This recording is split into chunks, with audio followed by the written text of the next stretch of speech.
Good morning, students. Today we will understand dissection of periwinkle flower.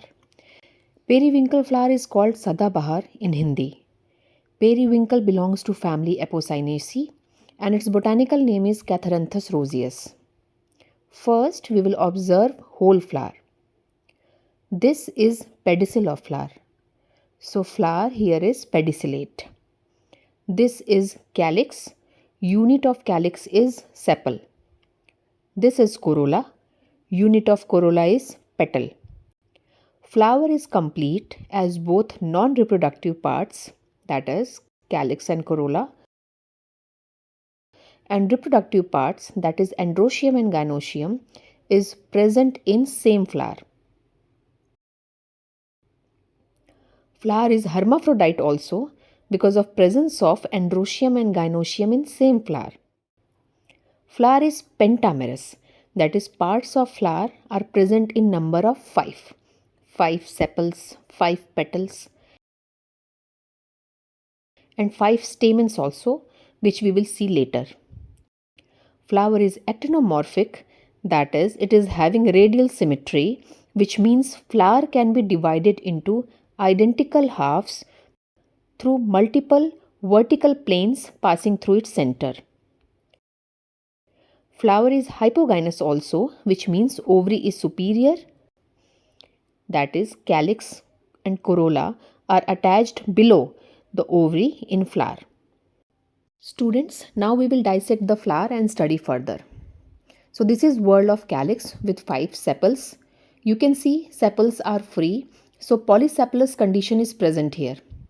We will remove calyx.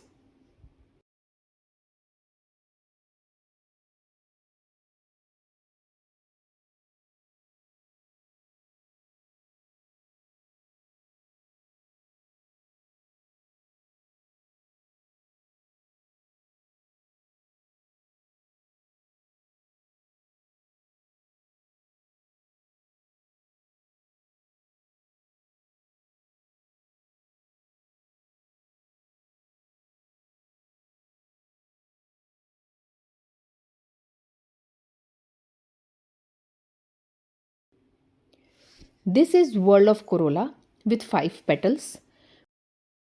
Petals are fused here and form a long tube called corolla tube. Here you will also observe swollen part in corolla tube. Stamens are present inside this swollen part. Here you will also observe corona-like outgrowth at the mouth of corolla tube. Since we have seen that petals are fused, so gamopetalous condition is present here. Now I'll remove petals.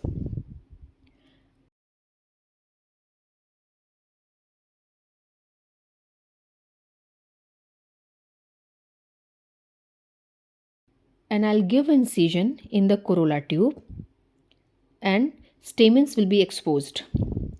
So here comes androecium. Unit of androecium is stamen. Here 5 stamens are present. Each stamen has anther and filament. Stamens are attached to petals. So epipetalous condition is present. Filaments are short and fused with corolla tube. Stamens are free also. You will also observe anthers are dithecous, that is, 2 theca are present here.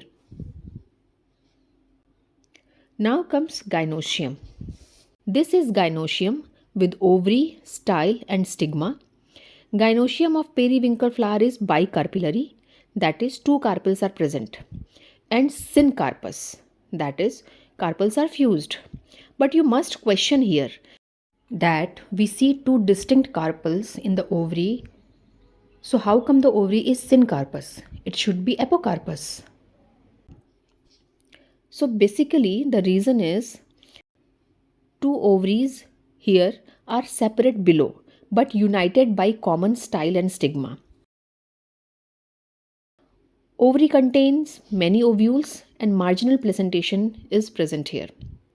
Here ovary is superior as calyx and corolla are attached below ovary. Short style leads to stigma which is dumbbell shaped. It also have hairs which captures pollen. You will also see two nectaries are present at the base of ovary. This is fruit of periwinkle. Fruit type here is follicle. After fertilization, the carpels separate and form two fruits, which form a pair of elongated follicle. So this is the dissection of periwinkle flower. Now we will understand how to write floral formula on basis of dissection of periwinkle flower.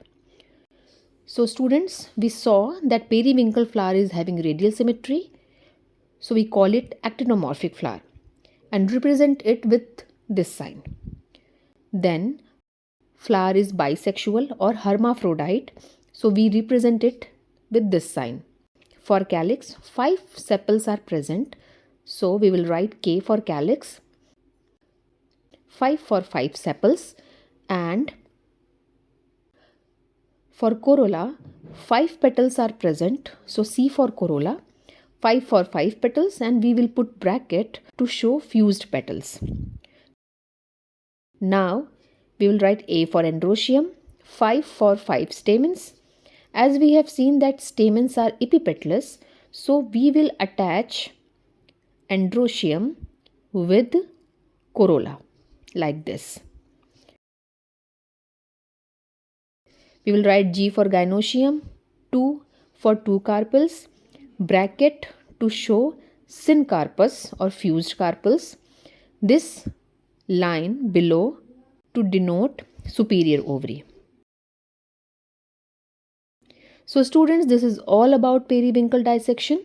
Hope you will learn a lot from this video and you will not get scared of terminologies of family Apocynaceae. So thank you so much and keep learning.